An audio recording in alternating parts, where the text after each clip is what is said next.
Good morning. Welcome back to My Time to Fly. Been a while since I've been in the airplane. To be honest, life has just been busy. We're building a house and work is busy, so sometimes it can be a challenge to find time to get in the Mooney. Today, I get the opportunity to use the Mooney for work, which is awesome. And better than that, it shaves a ton of time off of what would be a multiple day trip. So today I'm going to make the trip in one day from my home airport, Sparta 8 Delta 4. I'm going to take the leap across Lake Michigan. It'll be the first time in this bird, but I think I'm doing it a fairly smart way. Maybe not the smartest, but a pretty smart way. I'm heading up to Iron Mountain to meet with a supplier for a couple hours and turn around and come on home. I'm going to try and keep the video rolling the whole time. Certainly won't make the video that long. Maybe I'll post the full thing out there just for those who want to see a full length flight. So I just did my run up. We had another airplane land here on runway 7. It's 8:12 in the morning. I was planning to get off by 8, so by my standard, I'm on time. We're not going to rush this thing, but we'll get going, and I'll talk through the decision making as we get up in the air. Thanks for being here. Hope you enjoy the flight. Hey, Sparta traffic, Mooney 6708 uniforms departing 7 Sparta.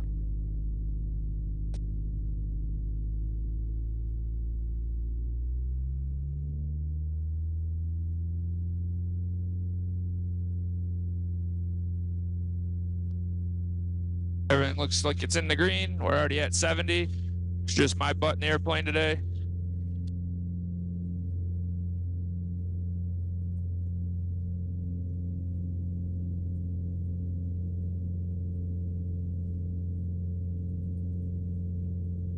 Climb out at about 110. We'll end up climbing out a little bit faster than that because we are light, and I do want to climb up to a pretty high altitude.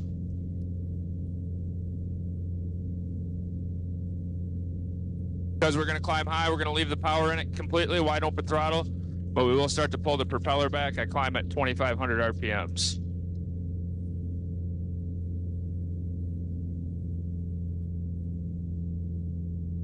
Making a bunch of power today, 28 inches of manifold pressure. Sparta traffic, Mooney 6708 uniforms departing northbound Sparta. Getting 1,000 feet a minute right now, 115 miles an hour.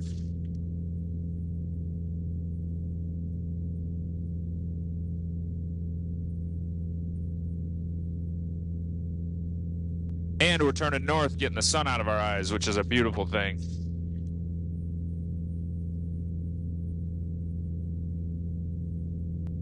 Reset our on course, 352. We are there.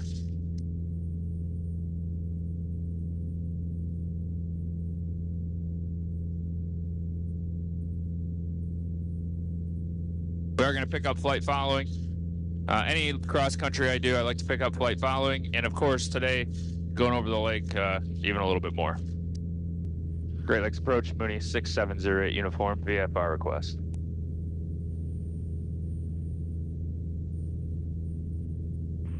Mooney 6708 uniform, Great Lakes approach, their request. 6708 uniforms 5 miles north of the Sparta airport, requesting VFR flight following to Kilo, India, Mike, Tango, via Kilo, Foxtrot, Kilo, Sierra, at 10,500.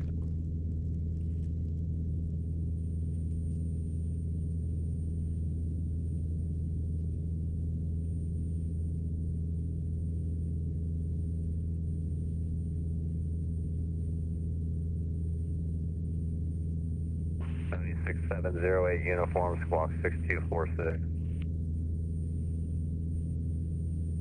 6246, 08 uniform.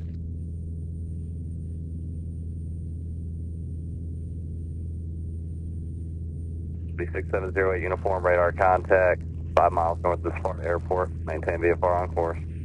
VFR on course, 08 uniform. Ah, that was easy, beautiful. I always worry a little bit about giving them too much information right off the bat, but these guys are good. They're used to it. There's 4,500 already. Again, we're going up to 10.5. Like I mentioned, we're crossing. Uniform. What was that point between Sparta and your destination? Kilo Foxtrot, Kilo Sierra. Frankfurt. Thank you. Anyways, like I said, we're going to cross the lake. I'll show you a screenshot of where we're going to cross. It is cold out there right now. So we got a lot of time before we're going to make the cross. And we'll be able to understand it, make sure the plane is running exactly how we expect it to run. We're not going to take any chances. It's full of fuel. I just put 48 gallons in, so I have plenty of time to understand if there was any issues from fueling. I did sump the tanks after I fueled, so I always sump the tank after I fuel.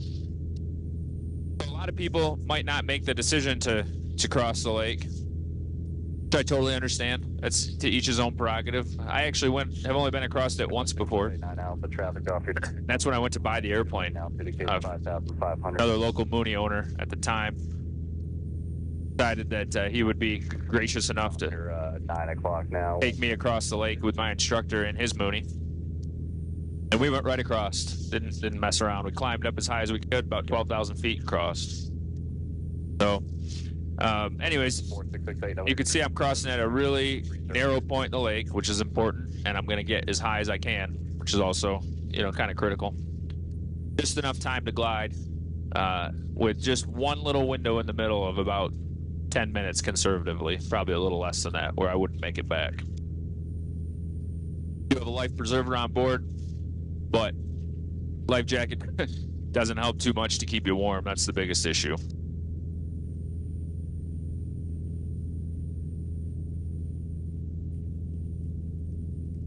You have a little bit of wind. It's unfortunate. Kind of one of the negative effects of climbing high is that it's a little bit stronger wind out of the north today. But it's worth it. And we'll just take that tailwind back on the way home tonight, this afternoon. 708 uniform, contact Chicago Center 128.5. Good day. Over to Chicago 28.5, 0 uniform.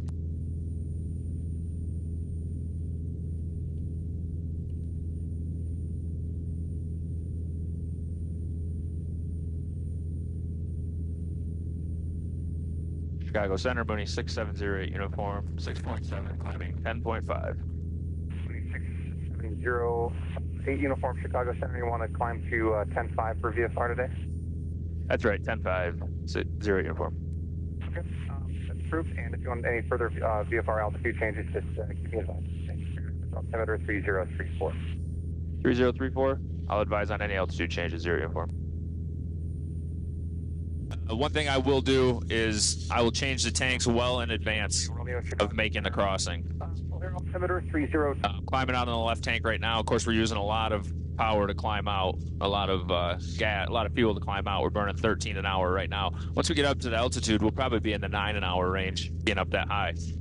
But anyways, climbing out on the left tank, and we'll switch to the right tank at least 10 minutes before we hit the lake and allow it to burn any contaminants that might be there, because when you cross the lake, you hear everything. You hear every little noise. 27 at 5. We don't want to have, a little chunk of sediment or something go through and scare us. So make sure we get it switched off before we cross the lake.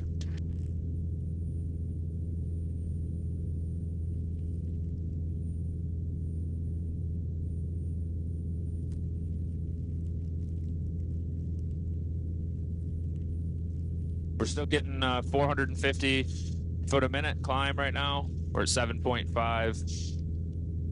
It's cold out, so we got a little heat on. Get a little countdown while it calibrates itself. Make sure that we don't have any carbon monoxide issues. .13 Chicago Center, good morning. Now we're looking beautiful. 2 parts per million. Hopefully you can see that. 2 parts per million. We just flip it onto the old seatbelt. Sometimes I got a pocket that works well, but flip it onto the old seatbelt and monitor it every once in a while. It will beep very loudly if it senses anything. I'm also playing around with a couple different locations for my ADS-B in source. sometimes it doesn't pick up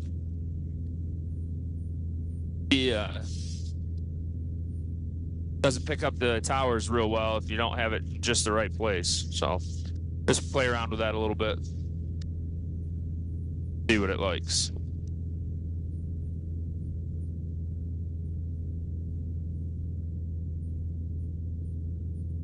Again, because we're climbing high, we're leaning on the way. Already down to about 10 gallons an hour. 21 inches of manifold pressure. VFR 6708 uniform for further VFR flight following. Contact Minneapolis Center 120.85. Over to Mini 120.85, 0 uniform.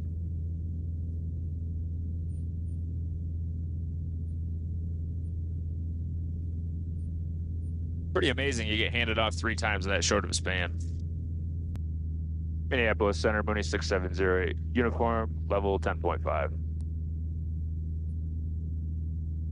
Skyline 825 Sierra Whiskey, log code 3012. 6708 uniform, Minneapolis Center, Manistee altimeter 3035. 3035, 0 uniform. All right, we've reached 10.5. We're going to push this thing over and see if we can't get a little forward speed now. Doing 120 knots right now across the ground. Looks like about no wind condition, 115 indicated. That's probably more like 125 or 130 true. So definitely there's probably a little bit of wind in our face. That's why we fly a Mooney, so that we can overcome that wind a little bit. 25 Sierra Whiskey, radar contact. Pulled the brought back 2400. Got it leaned out to where we know we fly. And 20 inches of manifold pressure. We're burning 9 gallons an hour. Sierra Whiskey, maintain VFR, Manistee altimeter 3035, altitude check.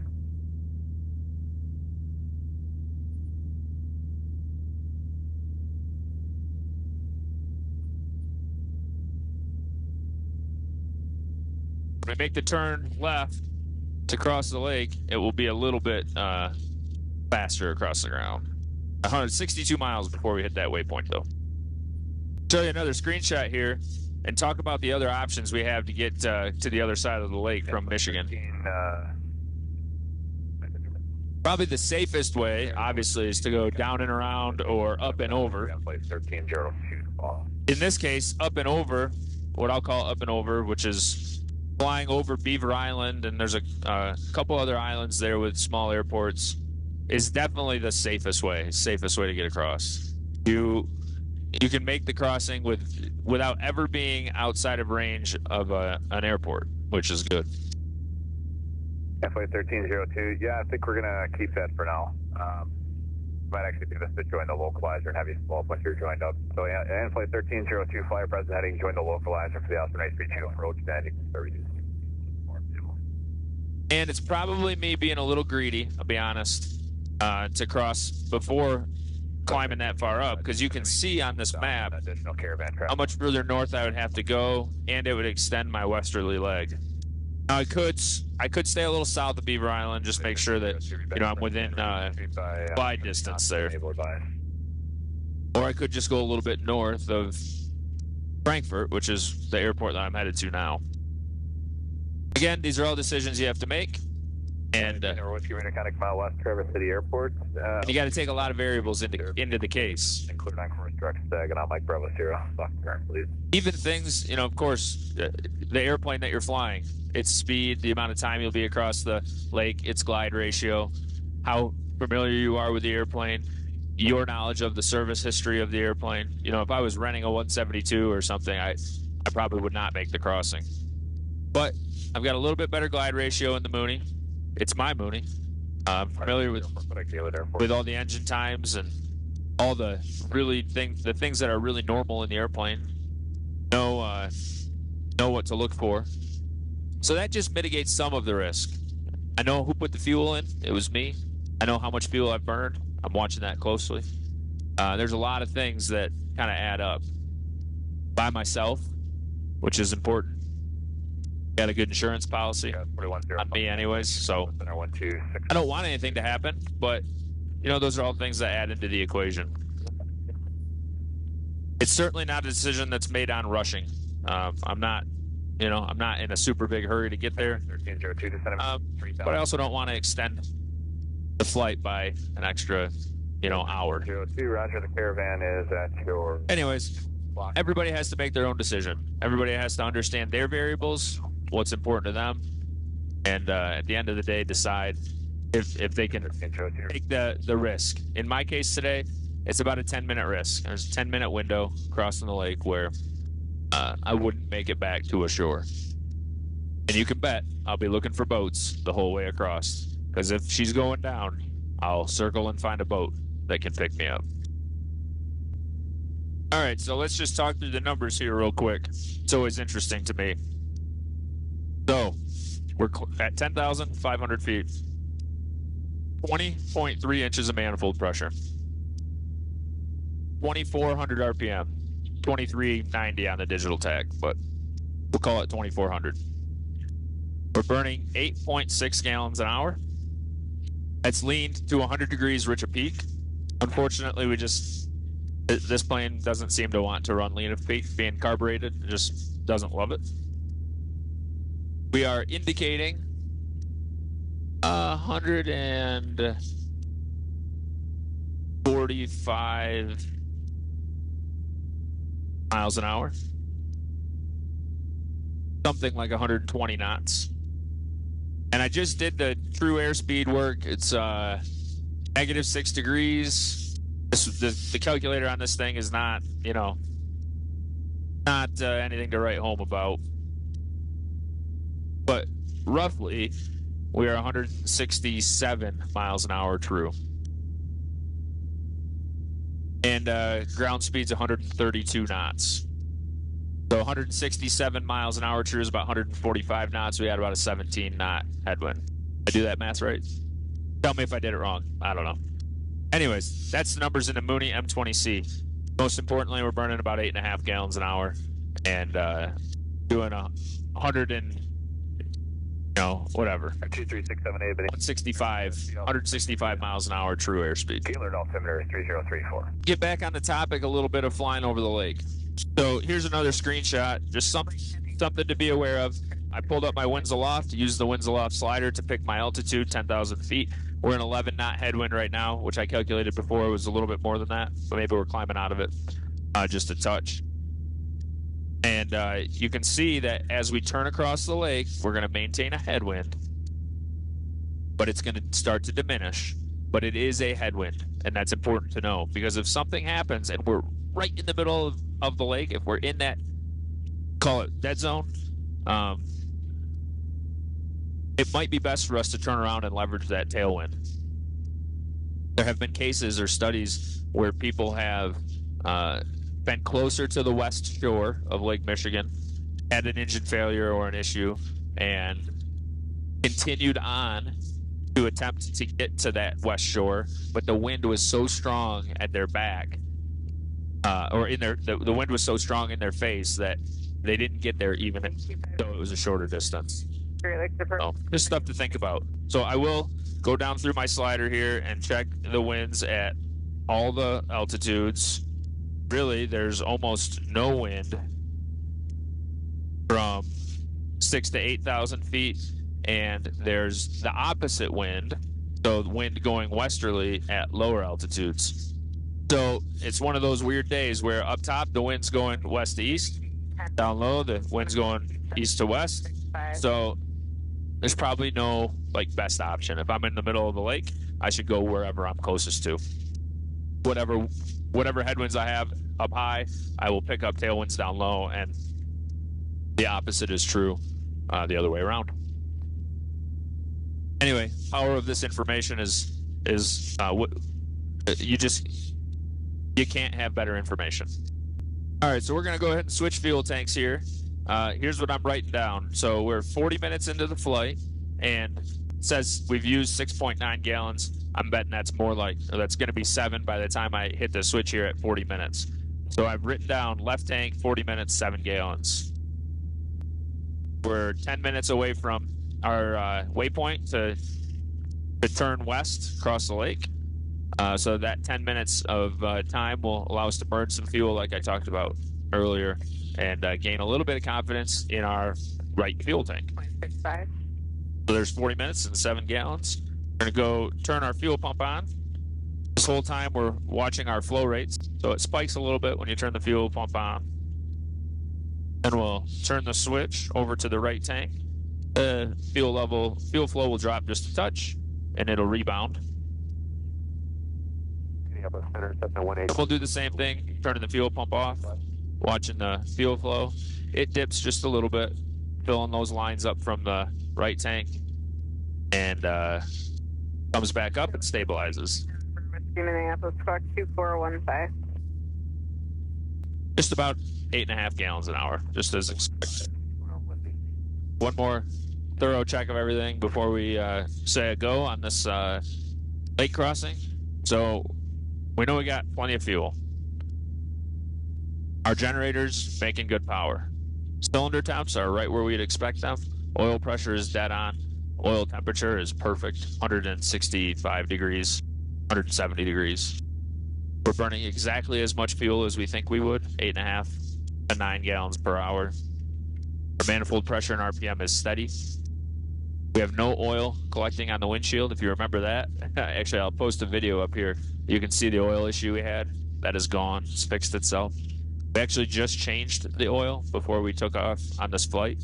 A local AMP did it yesterday. So we've flown enough to know our oil is still in the airplane. Minneapolis Center, 93 Delta Alpha. Everything is functioning well. The plane feels comfortable. It's flying smooth. No weird noises. Making good speed, good power. Cancel flight following. We're going to cross the lake. We're skirting the track a little bit here just to shave a couple minutes. For 118 November with Instead of going right to the airport, that was my waypoint. We're just kind of cutting the corner a touch. So the GPS will kick us over to our new track here in a minute, I think. Also, crossing the lake's ample opportunity to get spatial disorientation. Probably not as bad as being in the clouds, but the horizon and the horizon and the lake become one at some point. You just kind of lose it. Now I can see the other side already, so that will be my focus point. And as we get closer, I will certainly see that side better. Now I'm not again trying to take the morbidity out of this thing, but I can see halfway across the lake right now, and there's another ship there. So just that's a planning point, you know. That ship is there, and I could fly to him. If I knew I couldn't make it to the shore, I could fly to him. Okay, so there's our change to a heading 319.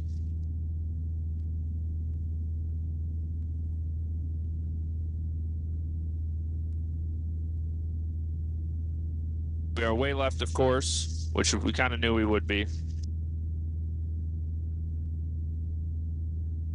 We will we'll get back on course. So we'll fly a track of 325 until we intercept that 319 course.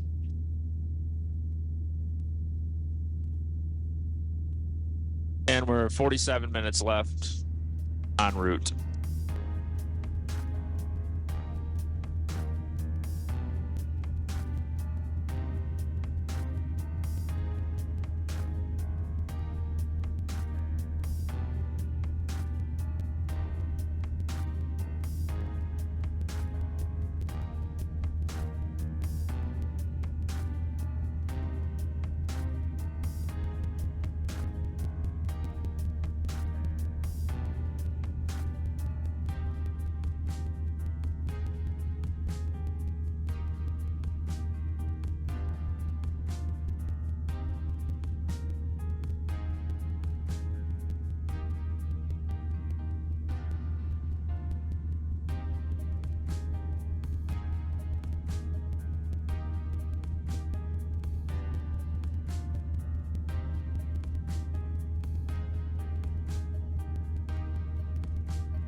We're really approaching the the no-good zone, we'll call it.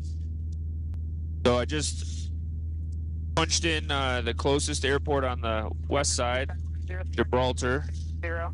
and we're tracking distance to Gibraltar. Again, with the wind situation and my altitude, we're about 20 miles of glide distance, 20 nautical miles. We're 30 miles from that waypoint. In the next 10 miles, if anything happens, that boat is our best friend.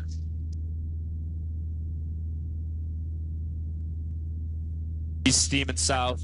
10 radar contact. I'm betting to Erie or 30. somewhere down the Chicago area. 172 And I bet you it'd be one hell of a show to see me put her down right next to it. But we're not going to do that.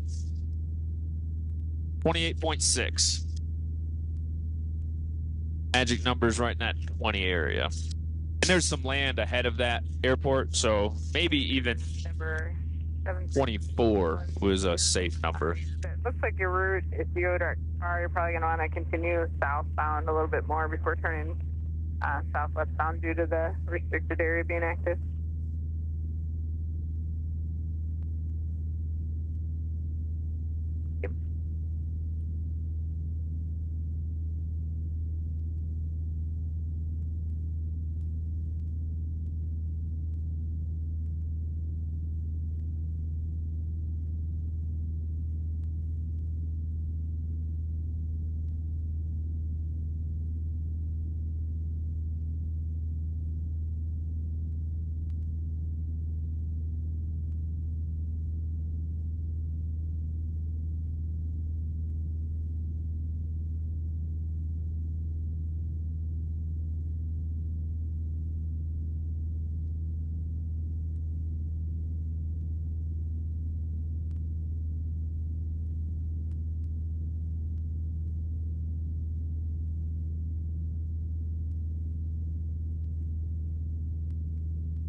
All right, time to keep my face out front.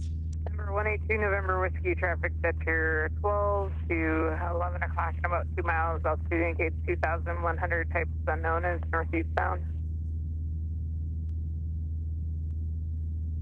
Number 182 November Whiskey, additional traffic 6 miles and 12 o'clock.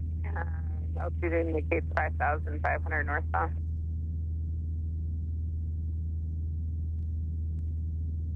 Number 6708 uniform, contact Minneapolis Center 125.55. Over to Minneapolis, 2555. Thanks for your help.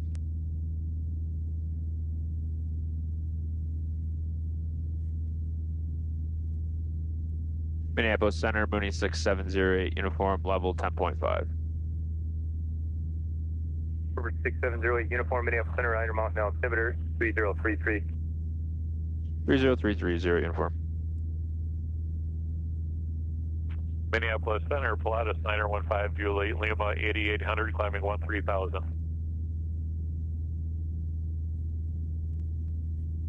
At 48 there, November 169er Romeo, Minneapolis Center, the Esplanade altimeter 3039er. There's 23 to the airport, definitely 20 to the land. At this point, we'd be looking for the closest piece of land and would make that peninsula. Center, the Esplanade altimeter 3039er.